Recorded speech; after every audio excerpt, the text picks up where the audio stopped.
Hello? Hello, James. Yes. Hello, how are you? Oh, pretty good. This is interesting. I've had some weird, bizarre things happening with my computer today. Me too. I've got repaid telecorder for Skype. Now, I've just clicked record because there are only two of us on this conversation. However, it would appear that I am recording 3 audio streams. It can't be because I've got it plugged in. It's not recording the computer mic. Somebody else is recording. 3 audio streams according to this. Oh, well, there you go. NSA knows you. People like that like to smell others' underwear. Yeah, well. There's a story by Kafka. It's a short story. And, of course, Kafka knew long ago about where things were going.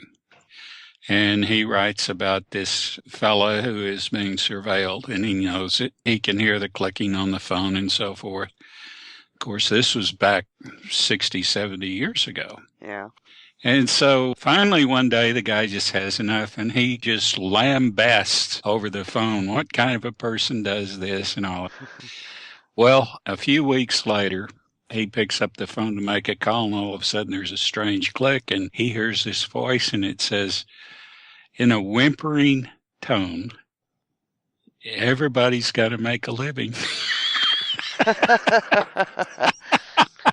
I love Kafka, countryman of mine. Yeah. But really, some of his stories are so like in a penal colony. My God, you don't want to read that. But the trial and so many other things are so good. But anyway, we'll get back to Napoleon, about what happened in the Great Pyramid and what he did after he came out of the Great Pyramid, which will back up what I'm telling you. Yeah. He comes out of the pyramid, he's as white as a sheet, orders his cannoneer to fire on the face of the Sphinx and knocked a big chunk out of it. And then he goes to the Valley of the Kings, straight to a tomb that had yet to be discovered. It's the tomb of Horak. He was a general of Tutankhamen's, and when Tutankhamen died, he married Tutankhamen's daughter and set up a new dynasty. Mm-hmm. He goes to his tomb. It's sealed because it's been undiscovered. Finds a 20-foot, 3-foot in diameter pillar of solid electrum and proceeds to try to drag it across the desert. And wears out one team of horses after another before he left it in an oasis village, where it sits there today. Undiscovered, hidden. Because of its weight, the sand will cover it and it'll sink down. It's probably about 20 feet now. Good Lord. Unless it's hit bedrock. Yeah. You know what electrum is, don't you? No. The ancients knew how to make it. It's 60% gold and 40% silver. That's right, because you sent me off to find that ancient book as to how to make it, and I've still got it. Ars de Metallica by Agricola. He was a student of mine. He was a what? Student? Student of mine. Oh, interesting. All it takes for me to throw myself back into it and to get, do you know, it's that feeling. I can't explain it. It's that buzz, that buzz of excitement when I find something that puts together pieces of information like a jigsaw puzzle that I've gone through in the past with you. And there, I'm back in it straight away, 100%. It's like, wow, forget everything else. I just want to know about this. It's almost as if I'm confirming something that I already know, but I'm confirming it consciously. Because I'm unconsciously already aware of it, and it's something that sparks something in my conscious mind, and it's like, no, follow this, just follow this. Here is the thing. It's what I call the principle of inevitability. Somebody takes you on a journey through points of history you know something about and ties them all together so perfectly, it's the only way these things could have happened. Yes. That's the principle of inevitability, and that's what I do. Of course, it takes someone like you, someone with the credulity, someone with the perseverance to see that that's what's happening. When these things snap in together, then you realize it's inevitably true. Yeah. It's the only thing that gives sense to any of it, and suddenly they're pulled together and wham. It is. And it concretes that understanding, and that's what truth can do, but only truth can do it. I know, because it is literally like a snapping together. It's like, you just explained it so well, and it is I hate that word, the vibration of truth. I really don't like it when it's described like that, but there actually is no other way. That's exactly how it feels. It generates, when you get butterflies in your stomach, and it's a kind of excitement, but it's something more than that. And when you're onto something, it's that kind of feeling. And I personally can't let go of it, and the first person I always come to is you, because it just ties everything in. Can you imagine how different life would be? We'd all be speaking French. I mean, if this is the baseline and we're coming up to the point where it converges and everything could change. Yeah. If they don't do it, if they back off from not doing it to save the world, that'd be an easy way to save the world, because it does not give the Rothschilds the leverage that they acquired. Okay, back off from not doing what? Explain what it is. Make the change in the time.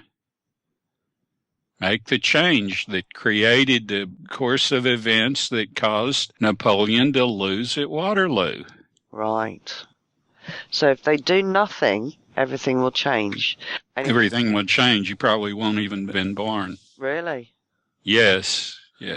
But that doesn't matter, though, because it'll save the world. Yeah, it'll save the world. You'll exist. Your soul life is constant. Constant. You might be coming back as a man, or it doesn't matter.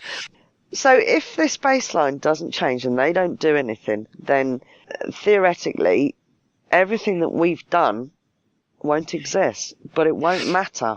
Well, it won't exist as it has come to exist on any level, just about. I would think the world would be better off because, the Rothschilds wouldn't have been able to consolidate their power over the English financial world the way that they did by having that pre-knowledge of how Waterloo would come out. But surely, knowing who they are and how they are, they would find another way to do it. And if they have the access to... Oh, you give them too much credit. Really? Oh, okay, that's good. You give them too much credit. And it's not up to them anyway. It's up to the people that are involved in the project, because in September, for the first time, they will have perfected the method that is required to be so accurate in entering a different time, doing something, and then coming back. And are they using the EBs to help them? No. Look, EBs are just kind of like they use their craft, but the EBs have to pilot them. They can't make the metal that the craft's made out of. The EBs can take the metal from craft that are no longer functional and make a new craft, but they don't know, because an EB is not a good technician. They're not a good scientist. They don't understand any of this. And that was in keeping with what their makers, they never wanted to allow the EBs to interfere with the culture, whatever, and it's only because the situations happened after the Abroit left that there were a few stragglers out there, and of course they can make more of each other, but they're just, like I say, chunks of meat sewn together with a computer terminal, and that's all they are. Yeah. They have a self-defense mechanism, but they're not hostile. They're just problematic. So who put the chip in Napoleon Bonaparte's head? How did that get there? That is where they baseline back to him being in the pyramid, because that was a point at which they could predict where he'd be at that specific time. He'd be alone. They'd have access to him. Yeah. It's a perfect setup, and they had to use one of his generals. Which was who? This guy was a hero of the revolution and everything. I mean, he was a great man, but, they were able to use him. And he is influence, and he maintained the guard with the French artillery and soldiers outside the pyramid while Napoleon spent the night in there, supposedly alone, but he wasn't alone. Because they, from the future, went through time to put an RFID chip in Napoleon's head. Yeah. Yeah, Generation 4 Clipper chip, what they've got ready to put in our heads. Nice. They're made here in Fort Worth. I know all about them. Made by Yeah. Motorola. Motorola started putting them in certain television sets, the Generation 1, and of course it screwed up. I had one, and so one day the television set is off, and all of a sudden I hear da-da-da-da-da, da-da-da-da, and I look up on the screen, and there in green digits, all these numbers are going across the screen, and the television set is off. So after that, I learned how, by setting the television set on null, how I could track satellites and space shuttles with it. Yeah. But it was for surveillance. However, they had just activated by satellite that, and I had to be standing there when they did it, or else I wouldn't know. So once they put the chip in his head, what did that then allow them to do from our time perspective? Well, he acquired this extra knowledge because of what was already in the pyramid that they didn't know about. Which was? A portal. Ah. So all kinds of interesting things come about, you know. Yeah. I mean, what amazes me is that people like Hoagland and Bolter, they don't even get started. No, well. You know, they'll talk about hot air, never wrap anything together, never know anything extraordinary or represent anything extraordinary, and yet they've made all this money and had all this success, and they're nothing but bags of hot air. Yeah, and you know what? I'd rather know the truth than be poor and broke and hungry and always needing money than give out half-truths to a paying public. So that night that Napoleon was in the pyramids on his own, a portal that had been previously undiscovered was found by him. No, it just, due to the things that happened, all of a sudden he is getting information not only from the computer that is controlling the chip and running a program into his head, but he's picking up his information from the past like it was just, you know, what it did there for a moment. He got it from all directions because actually the time travel, everything else created, now everything is here and in the now. Ah, right. Suddenly, just wham, he sees the preparation for the burial of Horemheb, which began in the Great Pyramid, and took his sarcophagus by way of an underground channel to the Valley of the Kings. I mean, there was a network of underground tunnels that went all the way to the Valley of the Kings from the Great Pyramid and the Sphinx. Well, they've discovered some of them. It's not mainstream. Well, they're not going to tell you half of what they found. There was a Hall of Records under the left paw of the Sphinx. You know, just everything that they find that they don't want you to know about, which is most of the things. And then they get a whore like, what's his name, who was director of antiquities? Zahi Hawass. What I hate is whenever they try to make a celebrity out of lying, like Hoagland and like anybody that wants to trade on fame by lying. Yeah. But look, Carl Sagan. His fame depended on being a whore, being a prostitute, because he wasn't a good astronomer. What did he ever do as an astronomer? Nothing. He was a mouthpiece just like Teller was. See, the problem is, as we're moving on, and the internet is allowing us access to so much more information, it actually isn't in a way. In one way, when things come out, let's just take this paedophile scam with the BBC and Jimmy Savile and the necrophilia. So many people are involved. We know it's the cement that holds governments together. Goes all the way to the crown. But it has only had to be televised on the mainstream media because so many people have put it on the internet via the alternative media, and not necessarily the alternative media that is out to try and con us all, you know, like Alex Jones and all that. Just normal people like me, like you, like everybody else that's just shouting this information from the rooftops.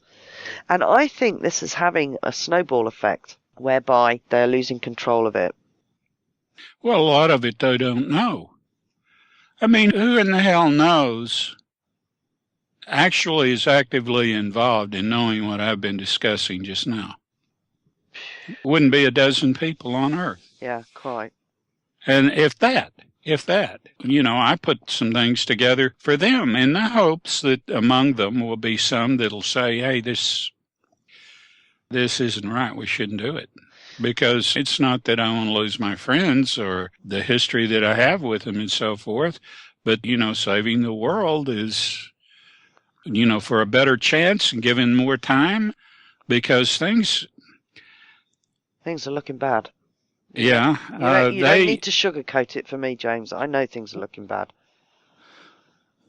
I mean, there are some natural catastrophes that are accruing simply because of mankind's folly. Yeah. That wouldn't be occurring if, for instance, they hadn't drilled that goddamn well in the Gulf of Mexico, and if they hadn't set off hydrogen bombs below the surface of the earth, if they hadn't this, if they hadn't that, you go on and on and on. Well, it's like you said, our world is falling apart at the seams, and it is.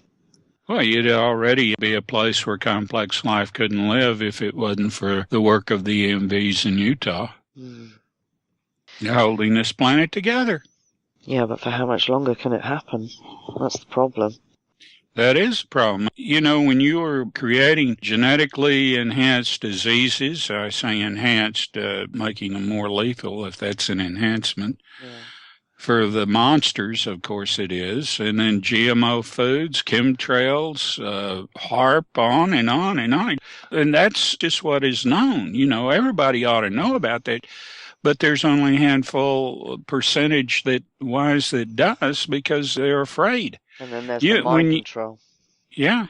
Well, that is mind control. The media has done more in the way of how Hollywood and even commercials, and it's running the show.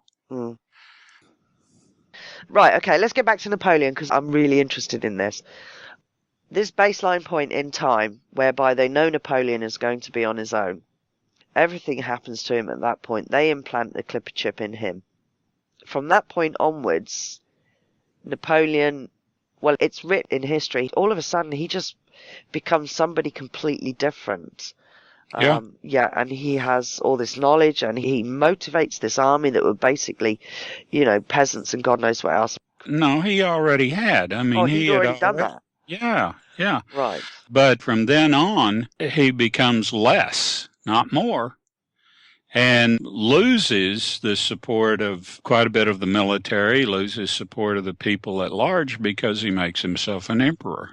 Why? Were they able to influence the chip in his head? Of course. They move him from being an advance of the French Revolution to being a restorer of the monarchy by example. Right, okay. And, of course, he actually makes decisions that he wouldn't have made otherwise. I mean, everything splits at that moment in the pyramid and goes into two directions, parallel directions. And parallel timelines. Yeah. You have to realize any time that you go back, you affect events that have already happened. You don't stop them from happening. You just create a variation timeline. How many times have they done this? Only once. Oh, really? Yeah. Well, they're afraid. They were surgical here. They were surgical. They were able to affect one man, and it changed things. They realized that they lost some things in what they did in this timeline. They realized that they lost some. So they're very careful not to complicate it more.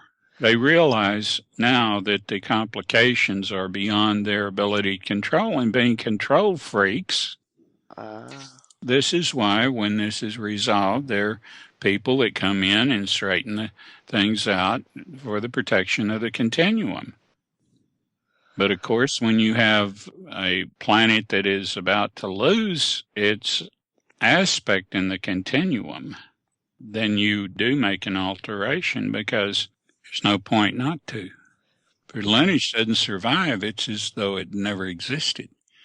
The evidence, of course, is in the earth of the former lineages, but they're suppressed. And, of course, if the earth becomes another sun, then we'll never know. No one will. No one. The only people that will know are people that can read the history in the light coming from our sun that's already passed through, but yet to reach them.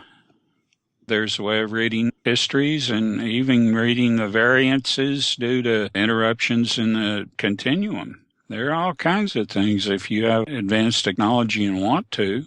How many truly advanced civilizations want to muddy the water with learning about defeat, the defeat of others? I mean, it gets to a point where it's just... See, a lot of people believe that more technology is better. No. That's not true. Being able to control your technology is what's important. And then there are people that believe that the further you go and the more you contaminate the universe with your contagion and all that, the mightier and greater you are and all this. That's not true. You know, if you have people that are coming into the earth without the purpose of finding purpose points to being here, jobs, that things to do, you know, to participate in, which you can have if all things are equal. But when they're not equal and the gluttony is taking more and more of those opportunities away, you're faced with the quandary of how merciful is it to save this lineage when it has come to this? Well, it's like putting down a badly injured dog after a dog fight, isn't it? You know, do you keep the dog alive just because... Or a horse that'll never be able to run? No, it'll never be able to walk again. You know, quality of life. What quality of life? I mean, if you look at that in a perspective on a global scale, the quality of life on this planet is atrocious. Well, it's declining at such a rate, and of course, there's no good reason for it to be declining, just like there's no good reason for people to be subjected to what's going on. If they don't do what they intended or what they did in another offshoot of time, if they don't do it on the 9th of September, everything's changed, probably for the better. She won't have had the Rothschilds grasping such total control over... From 1790 onwards. So, yeah, we won't have any of what we've got now. No chemtrails, no HAARP. Possibly, I don't know. There's no predicting. But at least we won't have had the Rothschilds taking we know how rotten they are and what they've done with the power that they've succeeded in getting, and it all became consolidated over the ability to predict an event that had not yet happened, but that you knew how it was going to turn out. The only way they could have known that Napoleon was going to lose at Waterloo was to make him lose. Yeah. When he wouldn't have lost otherwise. But of course, I'm the only person that you'll ever know that can tell you that he didn't lose. There are a few forums out there, one of which quotes the poetry of a German poet who says that when Napoleon did lose at Waterloo, the whole of mankind did, which I thought was a very interesting statement, because really when you look at it, that's exactly what it is. The whole of mankind lost at Waterloo when it was stated that Napoleon lost and didn't win. Because if you take into account the two separate time streams, one where he did win, which we don't know about, and the time stream that we live in now, mankind is losing. I know what the other time stream is, and I know how it turns out, but I can't say. I have made firm agreements not to discuss that, not to discuss the other time stream at all. Well, I'd like to hope that it is a complete opposite of where we are now. If we're living in hell, I'd like to hope that that is some kind of blissful existence where mankind always and every single time has an advancement for mankind and for the better of mankind rather than what we have now. I'd like to think that is a complete mirror image of what we have. That would be nice. Well, but if you can't discuss it, then you can't discuss it. And, you know, the implications of that, yeah, I can understand that. But we may well find out, but not know about it, on the 9th of September this year. Yeah. It's unusual for you to give a date as well. That's what's pricked my ears up about this one. It's very, very unusual for you to give. Well, if nothing happens, nothing happens. You know, it just... Nothing happens. I mean, there are people that have a psychic sensitivity, and they may pick up on something just like they did last March. But I'm not going to tell people that there'll be anything that they'll even pick up on. We won't do that again. No, well, I didn't last time, but I just said the possibility might be there that there would be a collective benefit. Well, actually, I think there was, because things have changed. Well, I know there was, but there are certain people that expect too much. When you expect too much, you don't see the subtle changes. It's like you don't always see an instant result.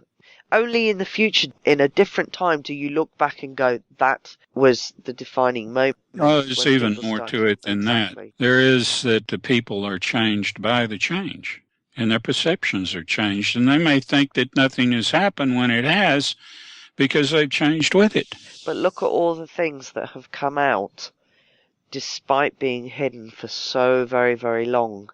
Look at all the things that have come out. What are we now? June? 6 months. 6 months is all it's taken for lots and lots of things to come out that were previously well hidden. Nobody's buying the false flags anymore. And they're desperate about that because they've used the false flags to get us to bite another bullet all along. You know, Sandy Hook didn't work. Boston didn't work. No. They had planned something for the Olympics in London. They had planned something. But everybody was talking about it, and, you know, they were even reverting to the Illuminati playing card and to a number of other things which were put out. People are paying attention, and they're beginning to see not just what the monsters portend, but how they can be defeated in accomplishing what they portend. Yeah.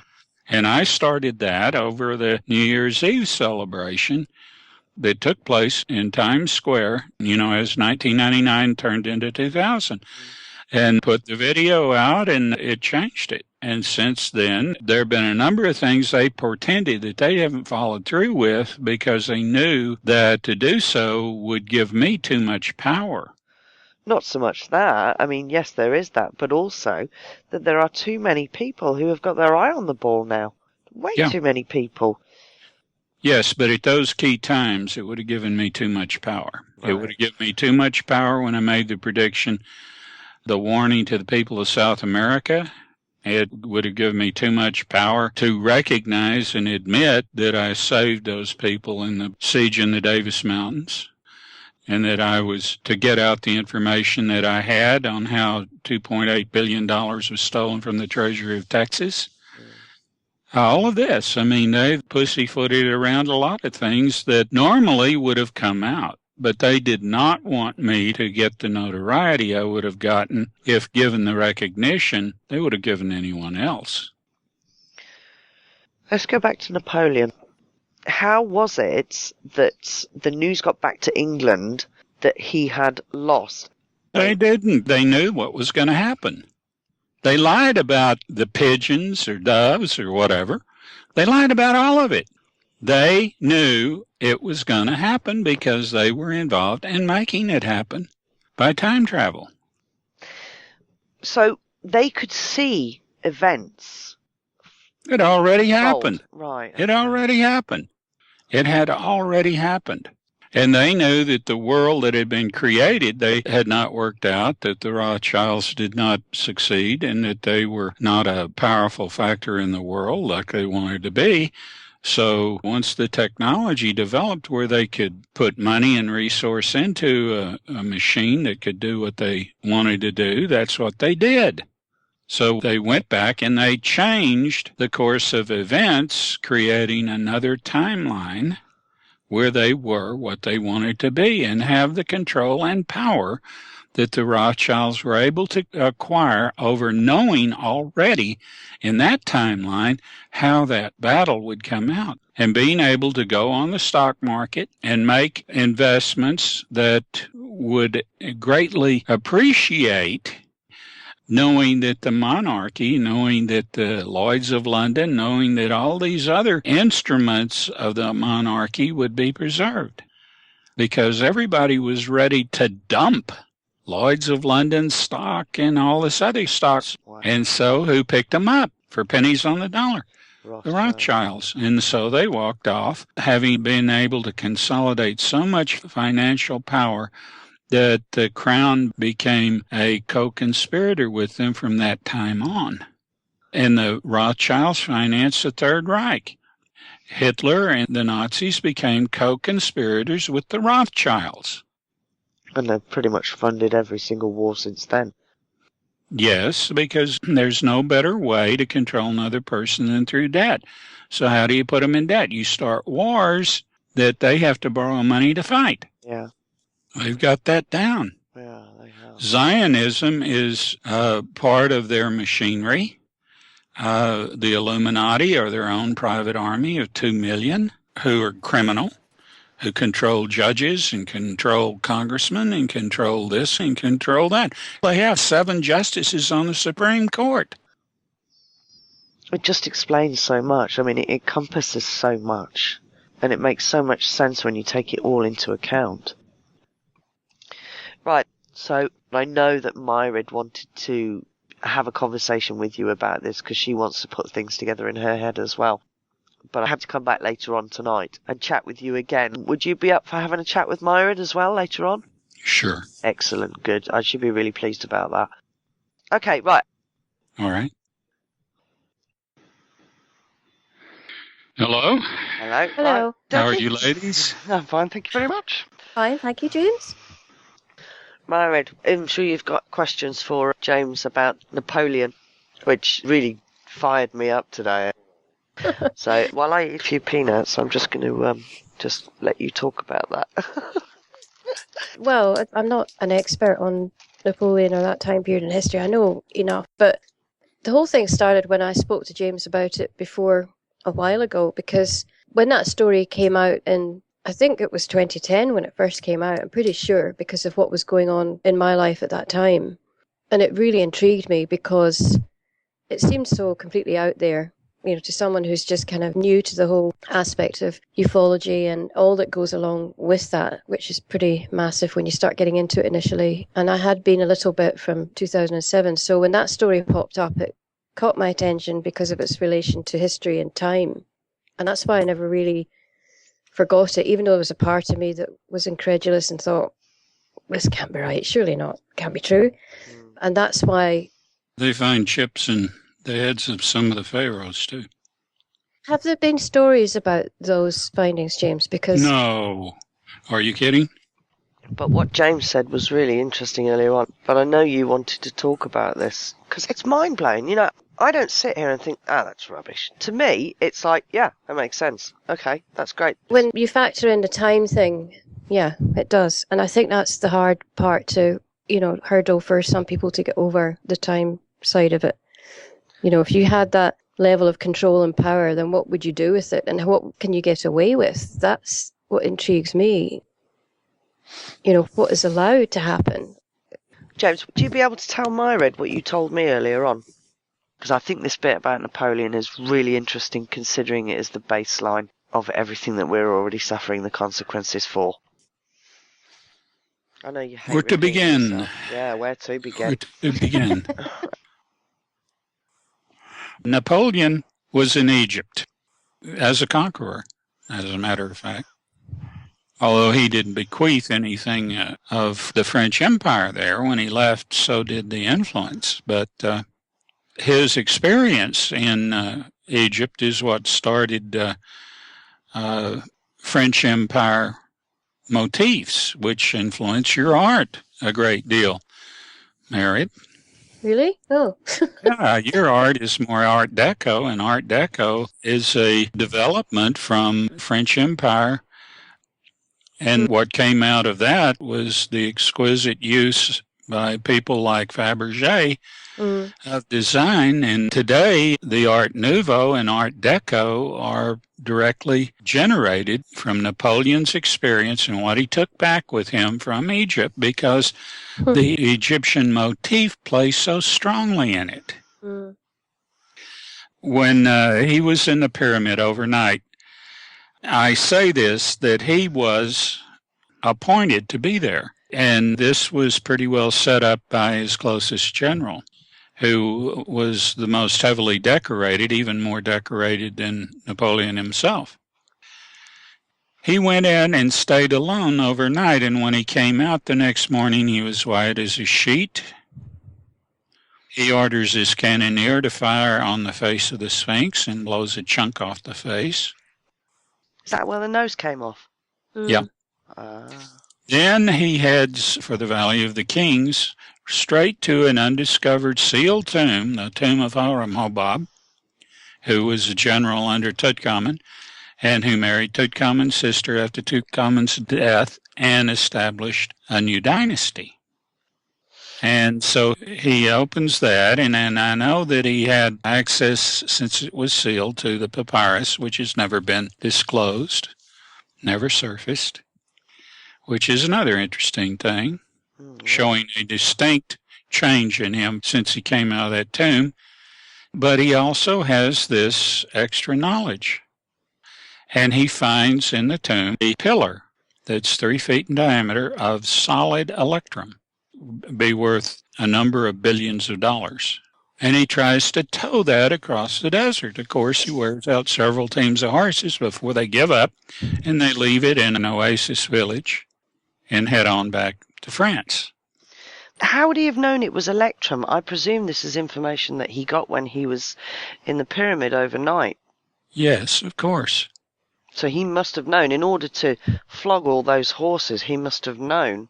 Well, there was a record of Horak making ready his tomb, and he took all the taxes from both Upper and Lower Nile for a number of years to hoard this gold and silver to make the electrum. And there were records of that, so it was known that there was that in the tomb. That was known. But no one ever found it. But he went straight to it. So he must have got that information from the tomb at the night. Obviously. But then he changes.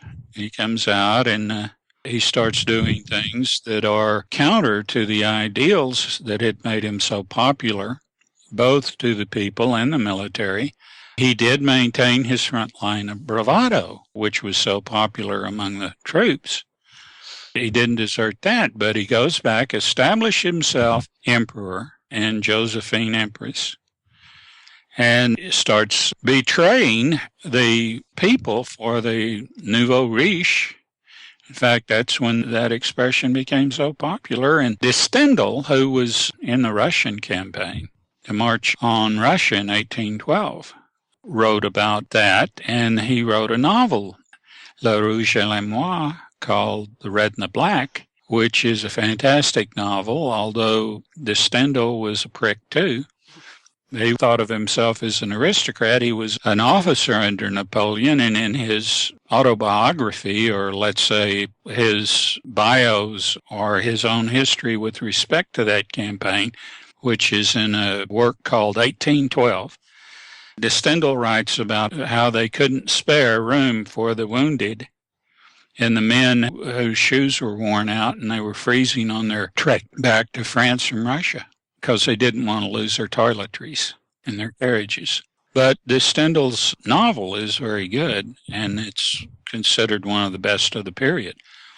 And, of course, it doesn't have anything to do with the war. Le Rouge et le Noir is about the transition between the erection, the loss of the aristocrat class, and its re-emergence as the bourgeois. So, upon Napoleon's return, when he made himself emperor, he had changed. He had changed. He would never have done that, would he, James? No. So the question is, why? And this is what you and I spoke about earlier on. This was the beginning. Of course, they have this chip in him, and it's running the show. This will give you a pretty good idea of where it came from, because no chip like that was around until this year. It's the Generation 4 Clipper chip that Motorola makes.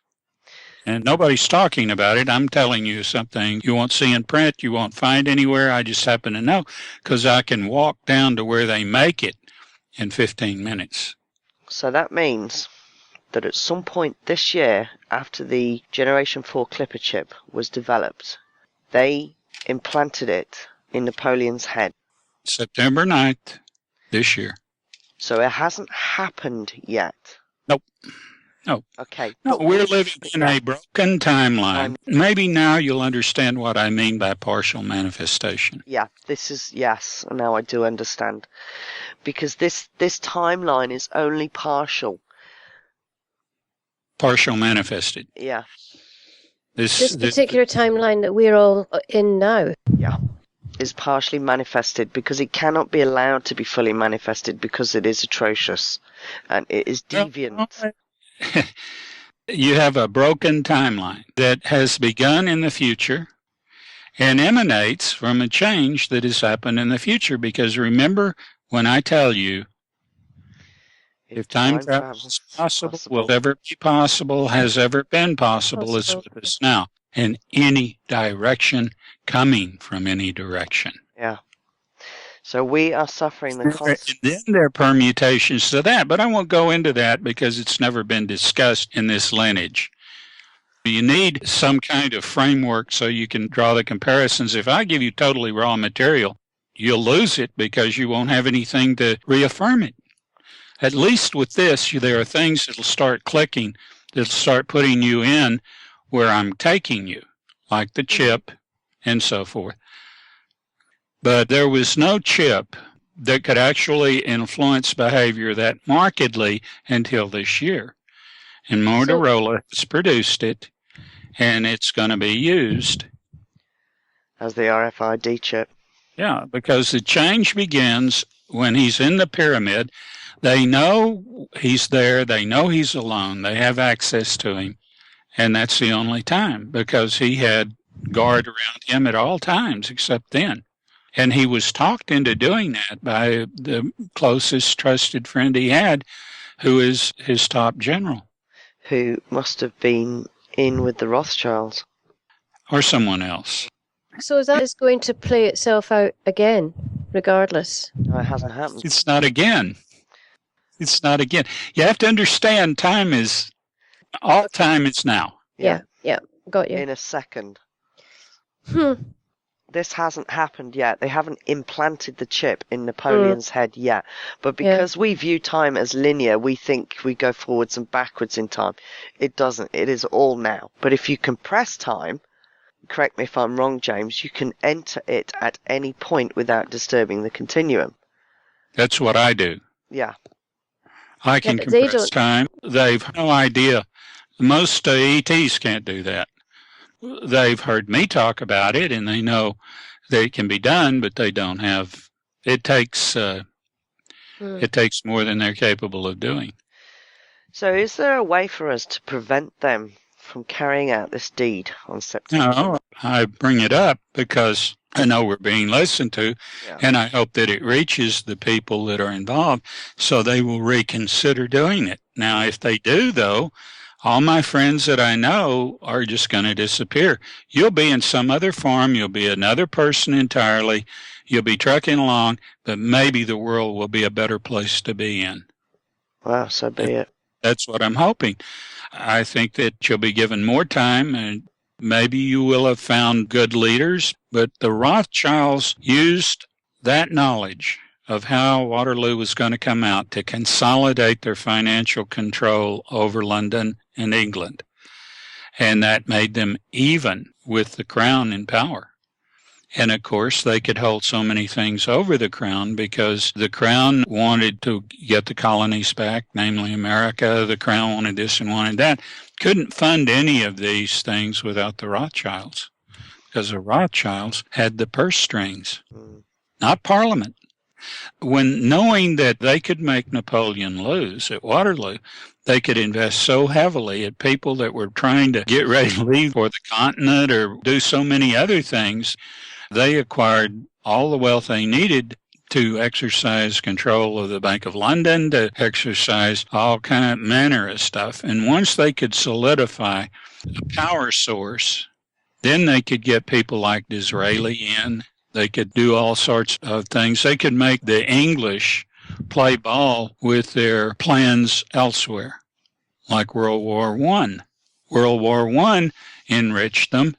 Russia, under Tsar Nicholas, was going under. So Tsar Nicholas was going to throw out the international bankers.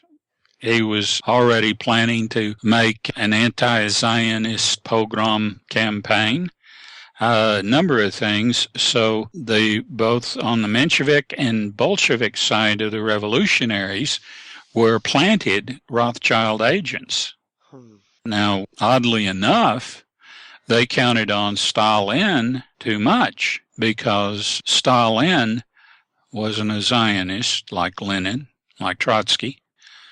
So when Lenin died and Stalin took over, they set up one attempt to assassinate Stalin after another, because they did not like the idea that Stalin was not only organizing the proletariat for a proletariat revolution, but also agrarian. What they wanted was to bring in American, English, and French agricultural firms and absolutely take over the steppes to produce enough food for the rest of the world, theoretically. And in World War II, the English, Americans, French, and Germans were so hate-mongering over the fact that that didn't succeed. And by that, I don't mean the people. I mean the people that run things in those countries, that they bombed the shit out of the steppes. Wow. One bomb crater after another. Literally hundreds of thousands of bomb craters all over the steppes. And the people couldn't grow wheat there anymore. Because of the radiation? No, I'm not talking about nuclear bombs. I'm just talking about just bombs full stop. 2,000 pounders. Yeah. Mm-hmm. And they blew all these holes in there, and of course erosion and whatever. Don't you remember how year after year the United States would sell wheat to Russia? Oh, yeah. We have the Great Plains in the United States, and it's capable of growing anything you want if you irrigate it. Well, they had the same thing in the steppes, times 10. Yeah, until it was bombed, because they wouldn't play ball. Well, because the powers that be outside of the Soviet Union hated Stalin so much and his agrarian land reforms. What really pissed them off was, though, that during the doctors' revolt in 1952, Stalin made all the doctors treat anybody who came to them, peasant, bourgeois, businessmen, whomever, and they were just going livid. You know, that's the kind of shit that Pasternak, when he made Dr. Zhivago, here's this wonderful doctor that has treated all the nobility, suddenly he has to treat a poor man. Oh, weep and cry. I mean, if you want to put that in perspective. But Stalin made these son of a bitches be, tend to people. And so the Jews that were among them wanted to migrate to Israel. And Stalin said, that's fine, you just pay for education before you leave. Have your relatives outside in Israel or whatever, pay for your education and you can leave. Oh, they didn't like that. So they built that up into, Stalin this, Stalin that, and all that. Half of everything you read about Stalin is true. Only half. Yeah. Only half of it. Most of the people that were killed under Stalin amounted to these fifth columnists that he put on the Western Front when Barbarossa got going strong and took Kiev. And so all of these supposed Soviet soldiers that were white Russians just walked over to the Germans, and Germans didn't know what to do with them because they figured if they could betray their own people, they couldn't have any use for them. So they put them in this concentration camp called Babi Yar, which was outside Kiev. I've heard of that. Now, Babi Yar was bigger than all the other concentration camps in the world during World War II combined. In fact, Anatoly Kuznetsov, who was there as a boy, writes the history of it in his book, Babi Yar. And he talks about, even when he had finished his book, you could still walk between these two mountains looking for gold teeth in the creek that went down between them. The mountains were made of human ash. Oh, my God. The interesting thing I'll tell you some other interesting things about that period. because the truth is so much more interesting and fascinating than the hog shit these phony historians write about. There are a few good historians. Walter Durante was a good historian. A guy by the name of, I'll think of his name in a minute. Maurice Hendus was good. A number of them were good, but they don't know some of the things I want to tell you. Stalin really screwed over Hitler. He signed a non-aggression pact with him in 1938. And, the Soviet Union and Japan had already signed a non-aggression pact that they honored through World War II, because when the Japanese tried to take the northeastern part of Asia, the Soviets just beat the shit out of them. They didn't want any more of that crap. So they signed a non-aggression pact. And it was honored throughout World War II. But Hitler and Stalin signed this non-aggression pact. And, of course, unbeknownst to Hitler, Stalin had read Mein Kampf, and he knew exactly what Hitler's attitude towards the Slavs were. And so he readied for the worst. Meanwhile, he sends 2 armies to take Finland, because Finland is the only hope that the Germans had of getting enough coal and enough oil for a war effort anywhere in Europe. So he feels pretty confident. He sends 2 armies up there, and the Finns just beat the shit out of them. And so he has to send 3 more. But they take it, and they hold it through the rest of the war. And this is what made the Germans forced to go to North Africa for their oil. And when that failed, they were in deep shit. You've heard of the Bismarck. Mm-hmm. And the North Sea, the Bismarck, one ship, sunk 3 English men of war and crippled 6 more that were lucky enough to be towed back. Imagine what would have happened. The Bismarck had a sister ship, a battle cruiser just like it, that had these 16-inch guns, had 6 turrets of 16-inch guns, and could fire them underway in any direction. This is incredible. Could go, I think the top speed on it was 30 knots underway, firing its cannon, and it was in range of you 10 miles before you were in range of it. Imagine 2 of those. There wouldn't have been anything left alive in the North Sea. I'll tell you a very brief story about the Bismarck. Admiral Sir John, actually Jack Cronin, Tovey, was a distant relative of mine, and he was the one that gave the order for the sinking of the Bismarck. Yeah, but you know that the Bismarck had been hit in that battle of North Sea, and it went south. If he had gone straight back to port, it would have been all right, but it left an oil slick behind that they could trail. Yeah. And it was caught not too far off Australia and sunk. But torpedo boats. Had it had been in convoy with its sister ship, the Tirpitz, it'd have been an entirely different story. What I'm saying is that Stalin knew this, so right there is a major move to win the war. More than America and Britain combined, and France had capitulated, more than their combined effort throughout the war. And then it was finished off in the Battle of Stalingrad, then the Battle of Kursk. That was the turning point of the war officially to historians, but actually it was inevitable when they could not get the oil and coal they needed for the ship, because the Tirpitz never left port. No. It never had the oil.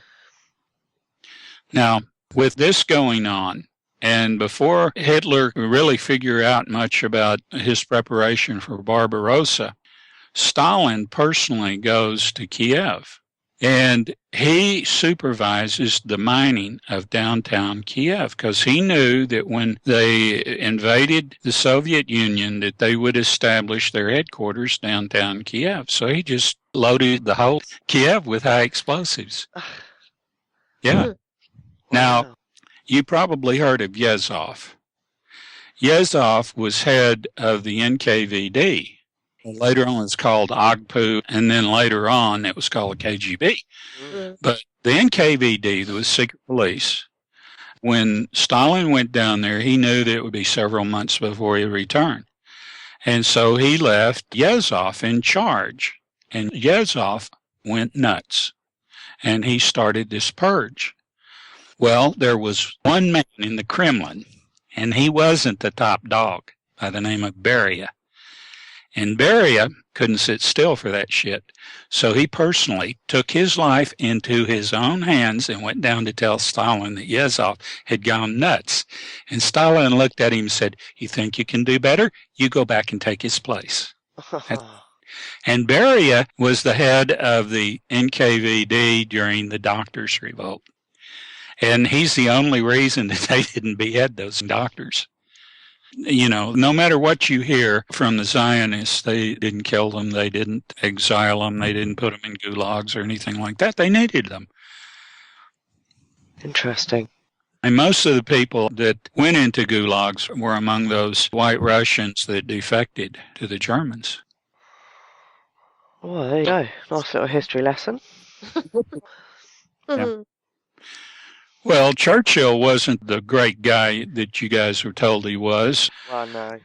There was a convoy that was sent from the United States and was supposed to be protected with English warships. The convoy were all American freighters that were loaded with provisions and munitions for the Soviets during World War II. And when they got to Archangel, Churchill ordered them back. And they were sitting ducks for the U-boats. And only one, I think there were 26 freighters, and only one of them got out of it. All hands aboard. And that's the kind of piece of shit Churchill was. Mm-hmm.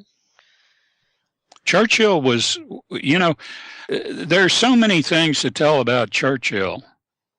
But if they hadn't have put, see, we're on a different timeline, so none of this would have happened. None of the last happened.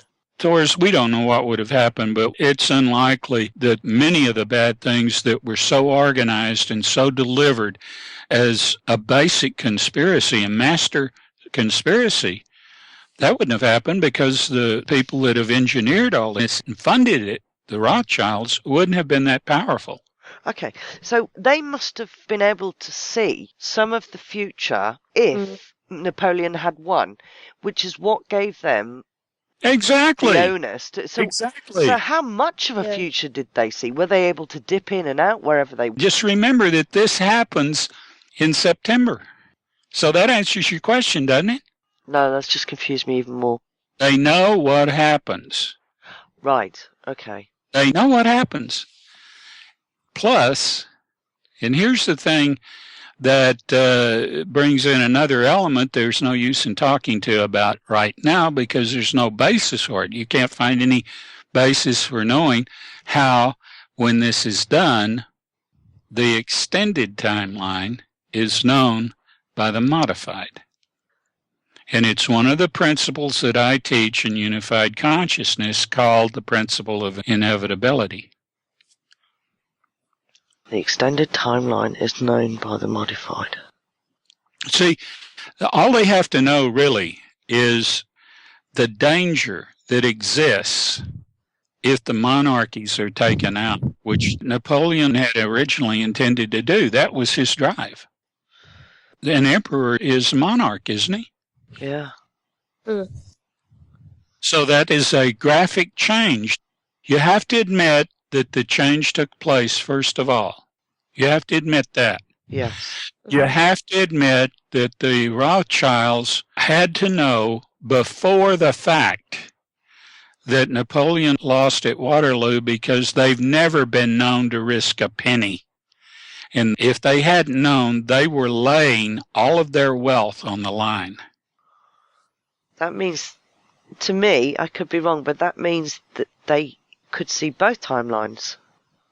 Well, they really didn't have to, because if they could determine the outcome of an event like that, look how much people made off of the Gulf of Mexico thing by knowing when it was going to happen, because they caused it. Yeah, quite. Look at 911. They knew it was going to happen, and when. So they made the maximum yield on any investments they made. I was just going to say, I'm just fascinated by that time period being so pivotal. You have to understand what was going on at the same time and the emanations from it. Things had to happen. There was a great mutiny. You had a monarch that had gone insane, an English monarch, leaving no viable heir. You had the English Navy that was chomping at the bit and eventually mutinied. And you had this obsession with the government and the monarchy both chomping at the bit to retake America. But they couldn't. And they couldn't. They couldn't finance any of these things. When Cornwallis surrendered, this basically broke the back of colonialism in the terms the English had known it all along. See, the English believed they were invincible. Their navy was invincible. They were the first to design the clipper ship and incorporate that design into their men of war. They were the first to know how to overcome scurvy. On and on. They were the most able-bodied. Having studied the history of Drake, I have always admired English courage, English military daring, and expertise. And it wasn't until, you see, though, the Americans had it too. And, of course, they got it from the English. In the French and Indian Wars, you see a fine example of that. So the technology of the time was appropriate in terms of, historical, everything in the right place at the right time. Yes, the English have never been more vulnerable. If you ever read about the Great Mutiny, and a fellow by the name of Dugan wrote an excellent history on it, most English people do not know their history any more than Americans do, although they think they do. But you ask them, have you ever heard of the Great Mutiny? No, I haven't. Merit, have you? No. Okay, well, let me tell you about the Great Before the Great Mutiny, they used keel hauling as a means of punishment. Ah, yes. That ended. After the Great Mutiny, you didn't have to be a nobleman to win a commission in the Navy. Ah. After the Great Mutiny, you got a ration of rum every day. Where do you think that all came from? From the Great Mutiny. Okay, you've heard of Captain Bligh. Yes. Yeah. And you've heard about the Mutiny of the Bounty. When I was about 12 years old, I read Captain Bligh's account of the Mutiny of the Bounty. And I learned that after he got back to England with all the lives of all the men that were set adrift with him in a longboat, they sailed 1,800 miles. He didn't lose a single one. He got back. He wrote his account up and everything. And he went on, was given a new command, and he went on to become an admiral. And he was a common man. He was a commoner. He may have been one of the very first commoners to ever hold the rank of admiral. In other words, he earned it through deeds, not through status. You couldn't do it before the Great Mutiny, though. You couldn't do it. You had to be a lord to captain a ship. So yes, now I can understand the vital importance of what was going on at the time and how you call it a baseline because of what was happening at the time. And if it had been allowed to continue, then great changes would have happened. Well, people don't realize the impact on the crown in England of the French Revolution and how Benjamin Franklin, of all people, was blamed by the English for causing that. Franklin kept coming to Paris and he kept sleeping, bedding down with all these very influential duchesses and so forth. And, he just put these ideas in their minds. Well, he didn't. Benjamin Franklin was a Francophile. He preferred the French to the English, so what? But the fact of the matter is that France had become like Russia. It was a powder keg that anything would set it off. In Russia, what set off the Russian Revolution was a fight between two women in a bread line. And then you had the Potemkin incident, and then you had a number of other things take place. But basically, Nicholas II made a mistake in getting Russia into World War I. He shouldn't have gotten into World War I. He started counterfeiting his own coinage. I had some gold rubles that were only 10% gold, and they were worth more as collector's items than the gold ones. I mean, there's so many things that go into this, and when you start appreciating the complexity, you get to the truth. But until you do, what you're getting is you're getting someone's bullshit. Someone that takes a whack It's somebody else. It may be dirtier than them, like this young physicist. He still believes a lot of malarkey. It doesn't mean that I don't like him. It doesn't mean that I don't think the kids that he's learning from are doing better than they would from someone else, because he is going as far as he can go without losing his job. Well, I was going to say maybe he's under restraints as well, But he's bright. I would have liked to have known him before he got a PhD and could learn something. Once they get a PhD, they hate to admit they have anything left to learn. That's very true, actually. Sadly. Yeah. A PhD means that you've got that tenacity to go through the political shit. But it means nothing more. It means that you can write and you can defend your thesis and dissertation, but most people can't. I could take an ordinary person, if they're young enough, and teach them all the math that they need right through a physics degree or anything before they're 7 years old. And I can do it with video games. You said that before. Why do we think that the mind only starts having potential at 18 or 19 or something? No, Look, genius is undiscovered until it's tested and stressed. And you don't know how many kids, before they have a chance to express the genius that might be there, they fall to boredom. And then they're labelled as ADHD and given drugs to suppress their minds even further. That's good profit maker for the drug companies. Absolutely. It's absolutely endemic. Do you know, through the whole conversation, I've been trying to imagine what our lives would be like if we'd gone completely the other way. Okay, just trying to imagine what life would be like if Napoleon had legally won the war. Without hierarchy, without any kind of hierarchy for starters. Hierarchy, without the funds to... Go further than that. If he hadn't changed. If he hadn't changed in that pyramid. Actually, if he hadn't changed in that pyramid, he would have kept his influence in France as strong as ever. It's more important if they don't go and do what it is we are already suffering the consequences for them having done, then just imagine. I look at it this way, Doris. I say that even though you and Merritt and Crystal and so many other friends that I care about and everything, I will lose those friendships. But I will know your soul life is more important than the personification it takes in this plane. Yeah. So that you're still there. You're still there, and but I know that you're going to be better off, that you're going to have a better chance. Because once that the Rothschilds got this hold, there has been little in their way. Had they not, had the monarchy fallen, their power would have meant nothing. You see, you cannot use money unless, number one, you take control of a nation's finances or money supply, like they have in the United States since FDR, or you can put that nation in debt by financing their wars. And, of course, that gives you the window to cause those wars surreptitiously or otherwise. And there's been no doubt that Zionist agents, like in World War I, the assassination of a duke started World War I, and that guy was a Baltic Jew. So this baseline is so unbelievably critically important. Look.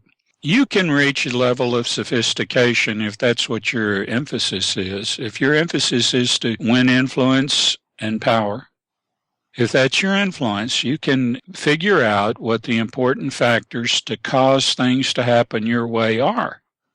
You see, the crowns of Europe were shuddering during Napoleon. They feared him. They called him the Antichrist. They called him every name in the book.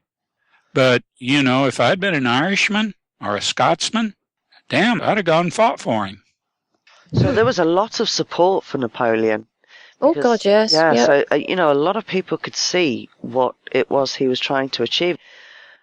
Look, he sent a very able young French officer by the name of Lafitte to fight by Andrew Jackson's side at the Battle of New Orleans. Well, you think, for example, towards Beethoven's the big symphony that he wrote for Napoleon, and then he was disgusted by how he behaved when he made himself emperor. It's hard for us historically, living now with the internet and everything else, the whole celebrity thing, it's just so completely different. But back then, for somebody historically like him to make the stand he made, and he was such a brilliant militarian and all the rest of it, he was the quintessential hero, wasn't he? So they knew that he would have this extraordinary influence. So when you have someone like Beethoven writing you a symphony, that really, really means something. And then for Beethoven to turn around, and I think it's documented that he was in despair. So he changed so markedly. That's what's so intriguing about the whole story as well. Course, I suppose history has never actually been able to explain why. No. Or he might have had a disease, or isn't that the case? They kind of say, oh, well, you know, all the psychology, and they do all the analysis of the person, but they never really get into why that could have happened. No. Oh, there are so many things that are just left out. The equation is incomplete. And so they write in whatever they want to write in, and they say it enough, and they think they can sell it. Yeah. As long as they can repeat it over and over again. There are a lot of people that try to put things together, and they don't have the necessary knowledge to do it. You know, I've mentioned the halls of record that are in various places on Earth and elsewhere. There is a bad side to that, too, and knowing how they fucked things up in the past, they might just use that as a template to do it in the present. Well, they might be that stupid. But if they're that stupid, nothing's going to help anyway, is it, as far as persuasion? So that's curbing what is happening scientifically, which just seems to be out of control. I mean, every day I read something, I just think the repercussions of that are just horrific. If Sarsha Fall's correct, and they targeted that journalist with a drone in Los Angeles. There's footage going around of the Brazilian riots, and there was something up there above them that they all witnessed, and it was speculated that it was a surveillance drone. Did you see that? It's definitely not a Chinese lantern. No. It's definitely an unidentified flying object in the purest sense. And I wondered, Brazil going through what it's going through, their surveillance is probably going to be implemented anyway. So, yeah, there's a lot going on. Well, I don't think Brazil is as far in the pocket of the New World Order as they would like, any more than Chile and Argentina.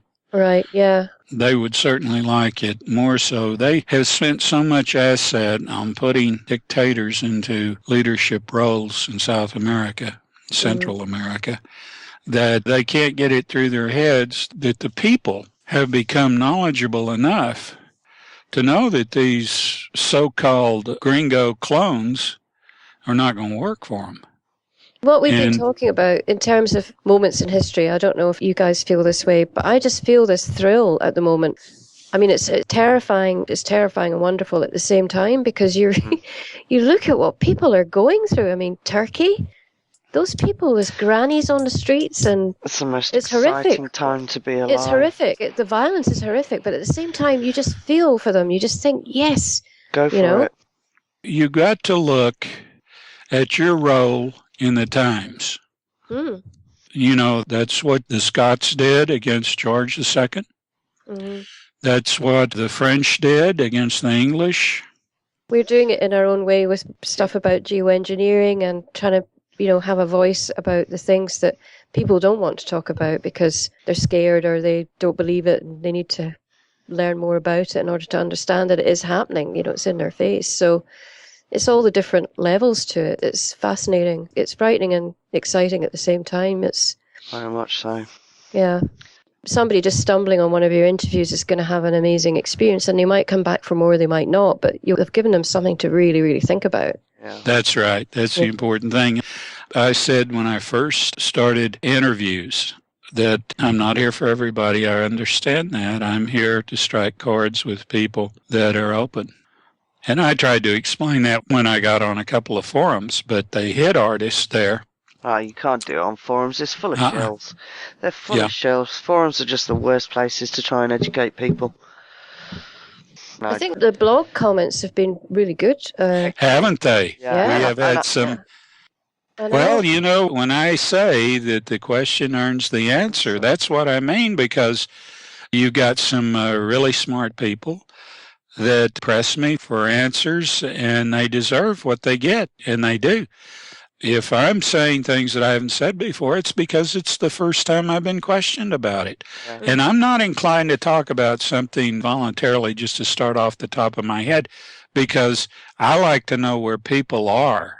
Before, Yeah, because, all my life I've made the mistake of talking over people's heads and then ending up regretting it. So I've changed my language, I've changed my method, and, poetry has helped me do that a lot. I still haven't finished my poem. I'm asking my dreams for the last stanza. Well, it'll come to you. You can't ask them. Your muse knows best, and when she decides that you're ready, she will drop it on you. But you better take it the moment she does. You better jump up and write it down quickly, because that's just the way she is. She is a critter. I mean, you have to really value your muse in order to profit off of her. Well, I showed it to a friend, and he actually read it out, what I'd written. Actually, hearing him read it out, I thought, wow, that's actually quite good, because I said to James, I don't know if I like it or not, and it still needs something more, but I don't know if that's just the feeling I have that I haven't quite portrayed. It's so hard when you want to write something and what you're trying to do is express a feeling. Do you understand what I mean by that? Oh, yeah. Yeah. Like an ache, like a yearning that is so enormously big and huge that you cannot, you just can't put it into words, yeah. No. Well, I wait until something really strikes me before I do anything. I mean, it really strikes me, and it gives me something I've never had before, or a feeling about something I've never had before, a way of looking at something. And in the trying to resolve it, there's always a story or a poem or something there. Always. But if you don't get up and go start writing it right then, it won't be the same later on. It won't be the same later on. I don't know how many times I've gotten out of bed to come in and write a poem or something, and it doesn't take long, but you'll never get it back. I have lost some incredible things by not doing that. When it comes, you have to do it. It's like a stream of information or a stream of inspiration. And I know exactly what you mean. And any artist or anyone who writes will say exactly the same thing. It's almost a compulsion to do it. And to do it right there and then, no matter what you're doing. The creative essence is so unique to you, To me, it's like the soul. Do you see what I mean? It's more than just the mind. We are always imbued with a desire to share. And if we can create something that we can share, that is the height of our existence. That's what I've learned from humans. And it's a wonderful thing. I mean, it doesn't exist that much anywhere else. Really? But well, when you've got a unified consciousness, yeah. Well, there's so many things. I wish that I had never read Joseph Conrad, because then I wouldn't feel like I was plagiarizing Joseph Conrad to write some of the things I would like to write, like Joseph Conrad. You know what I mean? Yeah. The same is true with a number of other writers. I grew up reading these people, and at a certain point, you don't know what is yours and what is theirs. Yeah. But it's in the synthesis that we're enriched. And, if you can't take, you can't give either. Yeah, that's very true. Actually, that's quite profound. Put that aspect on many areas. I'm not the only one to ever say that. No, I'm not the only one to ever say that. No. Well, guys, I'm going to go. I'll see you guys later. Yeah, I'll speak to you soon. James. Okay. Bye.